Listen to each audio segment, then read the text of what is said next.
algo que nos llamaba mucho la atención es sobre la situación acerca de los petróleos, de cómo se encuentran el día de hoy. Y digo de los, porque hay diferentes tipos de petróleo, allá en el Mar del Bren, el de Texas, el de acá de México, la mezcla mexicana. Ya habíamos escuchado nosotros al señor Enrique Peña Nieto en años pasados, que decía que ya se había acabado la gallina de los huevos de oro, que ya se había secado, pero era porque ellos ganaban dinero con la importación de combustibles, con la importación de este hidrocarburo gigante que es el petróleo, con los cuales ellos beneficiaban trayendo también el gas durante muchos años. México fue autosuficiente en ambos recursos, tanto gasolinas y gas, pero como salía del subsuelo de nosotros y era convertido por nosotros, las ganancias se quedaban en el erario público y la forma de robárselo más a despoblado, pues era trayéndolo del extranjero. Hoy el presidente de la República nos dice claramente, no hemos revertido toda la importación del petróleo. Si antes era el 70%, dice que hoy ya le disminuyó el 45% de ese 70%. Esto quiere decir que estamos hablando cerca de un 40% de ese 70%. Todavía estamos ahí en esa situación, con lo cual cuando se echan a andar Dos Bocas en el año 2023, que es el año que entra, dejaremos de importar gasolinas, porque bajó mucho. Es una importación pero camuflajeada lo que está sucediendo con Deer Park, porque es de nosotros, así que nosotros mismos refinamos nuestro propio petróleo, lo convertimos en gasolina y no nos cuesta tanto como era en años anteriores. Por lo tanto, sí hay excedentes del petróleo, sí hay excedentes, y esos excedentes están siendo aplicados en este momento para que no aumente la gasolina dentro de nuestro país. Que quede muy claro, los excedentes no desaparecen como en el sexenio de Fox, como en el sexenio de Felipe Calderón Hinojosa, que es cuando ha estado más cara la mezcla mexicana, y nunca supimos dónde quedaron los miles de millones de dólares excedentes del petróleo en aquella ocasión. Y hoy el presidente fue claro, van inyectados en un subsidio Claro. para que no aumenten las gasolinas. O sea, un círculo ahí mismo para que todos los mexicanos nos veamos beneficiados con el precio de los combustibles. Es correcto. Fíjate, Carlos, yo recuerdo el argumento que utilizaba Ricky Riquín Canallín, Profugín, diciendo que si él llegaba a ser presidente, definitivamente iba a abandonar la actividad del petróleo, pues porque claro, ya estábamos próximos a llegar a la utilización de automóviles eléctricos, que ya él le daba 7 años al petróleo como para que en el mundo desapareciera. Naturalmente, hipócrita y falso, como ha sido siempre, le dieron cabida a Odebrecht, que quería meter las manos también al petróleo, que quería meter las manos a Comisión Federal de Electricidad, que quería meter las manos a las minas. Les abrieron toda la puerta, aceptaron sus recursos en dólares, prácticamente quedaron vendidos. Estoy hablando desde Calderón, Peña Nieto, y quienes en ese entonces dirigían la actividad petrolera de México. Pero hoy nos damos cuenta porque la nota es, y el petróleo ya no es negocio. Por supuesto que es negocio. Y ahorita es más negocio que hace muchísimo tiempo, porque los mercados están cerrados, porque Estados Unidos está buscando petróleo de Venezuela, porque le está cerrando la puerta a la importación de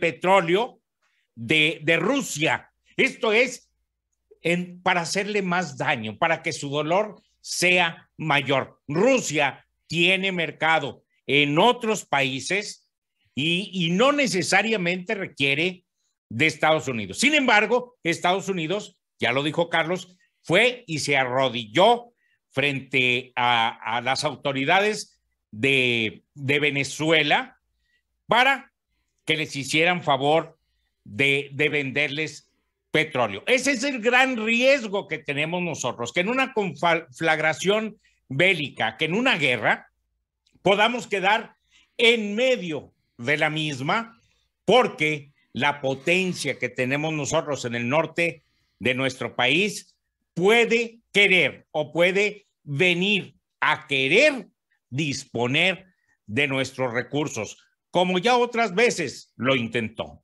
Pues ahí está Profugín. Ojalá y venga a hacer otro video de esos para ver cómo le va por estos rumbos. ¿Cómo ves eso, Nefta?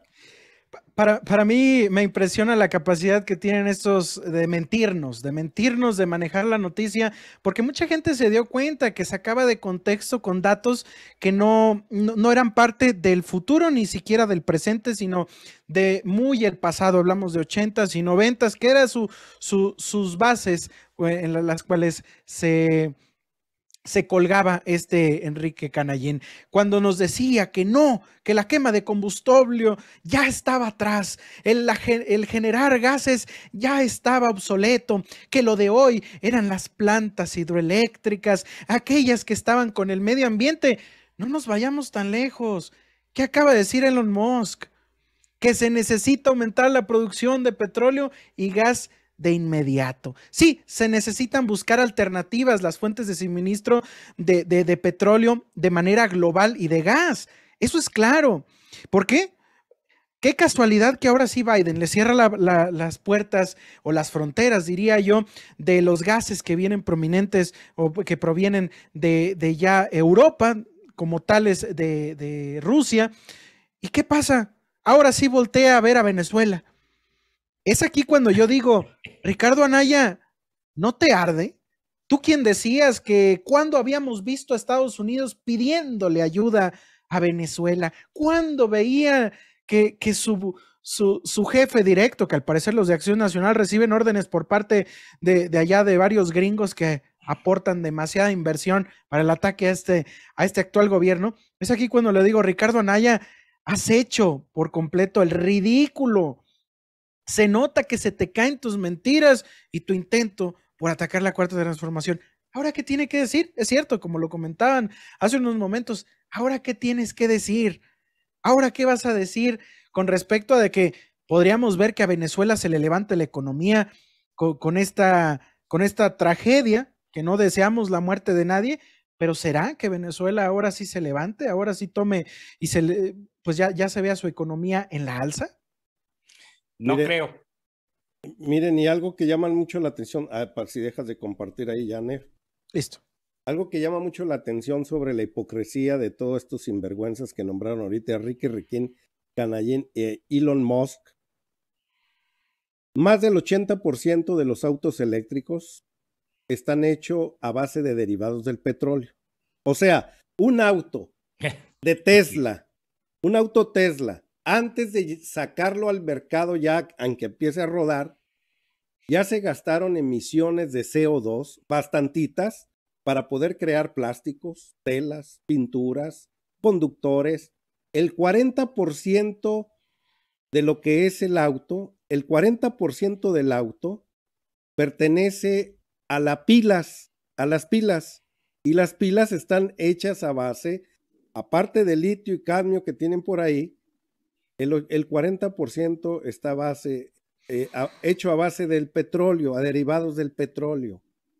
Cuando el auto ya está en rodamiento, tiene que irse a conectar a un enchufe eléctrico, donde la electricidad es generada en el 80%, ya que se viene el dato, por energías, las energías fósiles, que es el gas, raramente combustóleo ya, también aquí como en México raramente, lo que es el carbón y otros derivados más, en los cuales no son energías limpias, porque pocos usan la geotermia, porque poco se usa la hidroeléctrica, porque poco se usa la energía solar, porque poco se usa a comparación de los combustibles fósiles, porque poco se usa la eólica. Entonces, cuando el carro lo tiene que ir a cargar, está gastando CO2, porque para convertir esa electricidad, generadoras de electricidad, convertirlas y llevarlas a su auto, también están contaminando. Claro que el daño es menor, ¿Por qué se está en estos momentos auspiciando que los autos sean eléctricos? Fíjese la hipocresía del conservadurismo, que no nos quieren decir la verdad. Para el año 2050, 2060, ya no habrá autos a combustión interna movidos por gasolinas. Hasta el día de hoy, para esos años, ya están las leyes hechas en diferentes países. Pero esto es porque si nosotros dejaríamos los autos a gasolina, que sí les interesa al mercado internacional, nos gastaríamos el petróleo para el año 2070, ya no habría petróleo ahora sí. Y como la mayoría de sus artículos, como el que tengo yo aquí, audífonos, al gran López Obrador caricaturizado aquí, que son pinturas, telas de poliéster, todo lo que ve aquí la mayoría no todo, son derivados del petróleo. ¿Qué iba a suceder si seguíamos con los autos de combustión interna? ¿Qué iba a suceder para el año 2070? Pues necesitábamos sustituir todo esto, los plásticos. ¿Dónde? Cuando vieron que no hay sustitutos al día de hoy, decidieron postergar 200 años la desaparición del petróleo. ¿Y cómo fue el estudio? Que haciendo los autos eléctricos podían postergar 200 años, acabarse ahora sí las reservas de petróleo que hay en el mundo y de esa manera seguir gozando de todo esto que vemos aquí en estos momentos. Entonces es una hipocresía muy grande de que ya no se va a emitir CO2. Para fabricar todo esto se necesita contaminar, no hay de otra. Nada más que no nos platican la verdad. Y López Obrador, ya para terminar, hace una jugada maestra. Sabe que hay abajo del subsuelo mexicano grandes cantidades de petróleo, pero ellos saben cuántos son las reservas. Y Vicente Fox Quesada de manera ignorante y maliciosa le dice que cómo es tonto, presidente, saque todo el petróleo ahorita que está caro y véndalo para que obtenga grandes recursos. Andrés Manuel dice, no, tonto es usted, porque yo necesito ir sacando nada más lo que necesitan los mexicanos el día de hoy para dejarle a las generaciones futuras y que no dependan del extranjero, porque bien me vería como ustedes sacando todo el petróleo que tenemos ahorita como lo hizo Peña Nieto ya al final para obtener recursos y que se frieguen las futuras generaciones. Oye. Un estadista, Víctor, para terminar, un estadista, Víctor Inef, ve por la siguiente generación. Un gandaya ve por la siguiente elección.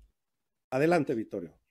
Sí, nada más para comentarte, Carlos, que se expresó como se sabe expresar Vicente Fox, como un descerebrado, un tipo que no razona, que no piensa, que no tiene ideales en absoluto, sino que busca el momento, como lo hizo en su sexenio, para sacar el mayor beneficio posible desde el punto de vista económico y dejando al garete, a la deriva, a la sociedad, porque no les interesa, Carlos.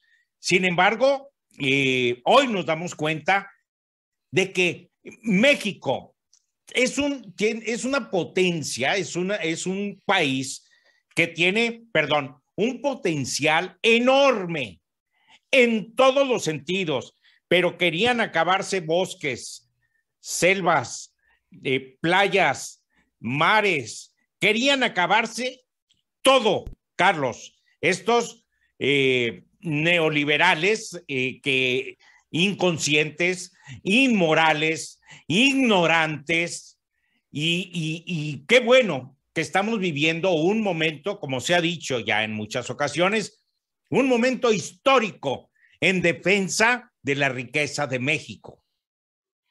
Y bueno, pues estamos hablando de un expresidente, el cual era un empresario que llegó en bancarrota por completo y se vio favorecido por, aparte su partido, pues por la presidencia. A quien le dio la oportunidad de tener una mesa llena de banquetes gracias a los grandes capos de la droga y entre ellos, bueno, celebridades, no vamos a decir quiénes, pero hasta sus hijos se vieron favorecidos y sirviéndose en charola de plata por completo. Felipe Calderón, usted que promueve tanto la introducción de las drogas legalizadas a México y no de forma médica, sino para que lo dejen estar el guariguano todos los días y así soportar la presión que tiene por parte de su esposa, quien es la que lleva ahí el látigo o la regla claramente en la casa. Es que sus tweets son bajo la presión, yo creo, de la misma Martita, diría yo, pobrecito, da de recibir demasiado maltrato, pobrecito, por eso llora y prefiere irse a sus churros de cajeta, diría yo. A su fuente de la inspiración. O sea,